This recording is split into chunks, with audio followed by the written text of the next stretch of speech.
Hello viewers, আসসালামু আলাইকুম। তো আজকে আমার কাছে একটি সেট আসলো, এটি হচ্ছে আপনার OnePlus। তো সেটটি আপনার দেখতে পাচ্ছেন এম্পিয়ার টানতেছে 0.3। তো আজকে আমি সেটটি অন করে দেখাবো, আর আপনার সাথে দেখতে থাকুন। ফোনটি আমি রিবোলিং করব, রিবোলিং এর মাধ্যমে দেখবো যে ফোনটি ঠিক করা সম্ভব কিনা। তো আমি ফার্স্ট টাইম করলাম, তারপরে আমি কাজটি করবো। তো এই সেটটি মূলত প্রায় সময় এই সমস্যাটি হয়ে থাকে, আপনারা প্রতিনিয়ত দেখে থাকবেন।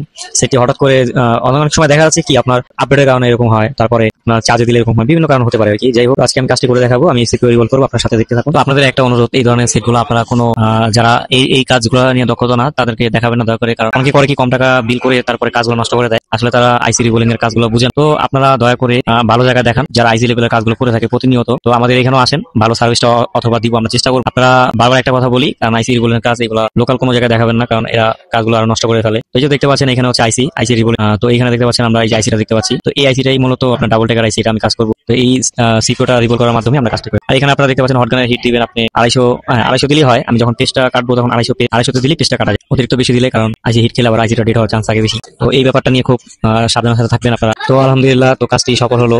দেখতে পাচ্ছেন আপনারা ইতিমধ্যে সেটটি অন হয়ে গেল। তো আপনারা অন্য কোনো জায়গায় এই ধরনের সমস্যা হলে দেখাবেন না, যে কোনো জায়গায়। তো আপনারা যারা টেকনিশিয়ান ভালো, যারা আইসি লেভেলের কাজগুলো করে থাকে, তাদেরকে দেখাবেন। আর দেখতে পাচ্ছেন সেটটি অন হয়ে গেল, এম্পিয়ারও ভালো টানতেছে। আর অনেকে করে কি যে আপনার ব্যাকসেল বেশি ঘাম মারলে মনে হয় ভালো হবে, এরকম না। আপনারা ঘাম একবার পরিমাণ মতো মারবেন। অনেক কাস্টমার ভাবে কি যে ঘামটা বেশি দিলে মনে হয় বেশি টিকসই হবে, আসলে এরকম না ব্যাপারটা। তো ঘামটা পরিমাণ মতো মারবেন, যেন আপনারা ভালোভাবে ফিটিং হয়।